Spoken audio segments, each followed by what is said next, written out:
Hello and আসসালামু আলাইকুম everyone. আশা করছি সবাই ভালো আছেন। তো আজকে আমি আপনাদের সাথে শেয়ার করব গোমছা মাছ ভুনা, আবার অনেকে গোমলা মাছও বলে থাকে এটাকে। আশা করছি ভিডিওটা আপনাদের কাছে ভালো লাগবে। আর এই মাছটা খেতে এত মজার, আমার কাছে এই প্রথম কোনো ছোট মাছ খেতে এত মজা লেগেছিল। চুলায় প্রায় 1 কাপের মতো পেঁয়াজ কুচি দিয়ে দিলাম। এরপরে পরিমাণ মতো সরিষার তেল দিয়ে দিব।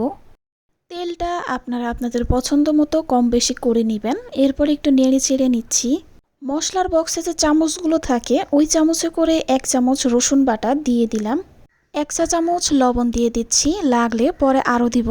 হলুদের গুঁড়ো দিয়ে দিলাম 1 চা চামচ, 1 চা চামচ জিরার গুঁড়ো, 1 চা চামচ মরিচের গুঁড়ো এবং সামান্য কয়েকটা কাঁচামরিচ দিয়ে দিলাম। নেড়ে চেড়ে মশলাটাকে কষানোর জন্য আমি এখানে পানি দিয়ে দিব। এখানে আমি চায়ের মগে করে আধা মগের মতো পানি দিয়েছি। দেখুন মশলাটা কিন্তু কষানো হয়ে গিয়েছে আর কালারটাও কিন্তু চেঞ্জ হয়ে এসেছে। এখন এখানে আমি মাছগুলো দিয়ে দিব।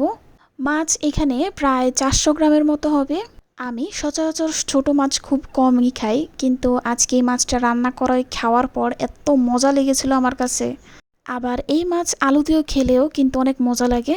নেড়ে চেড়ে মশলাটা মাছের সাথে ভালোভাবে মিশিয়ে এখানে আমি পানি দিয়ে দিব মাছটা সেদ্ধ করার জন্য।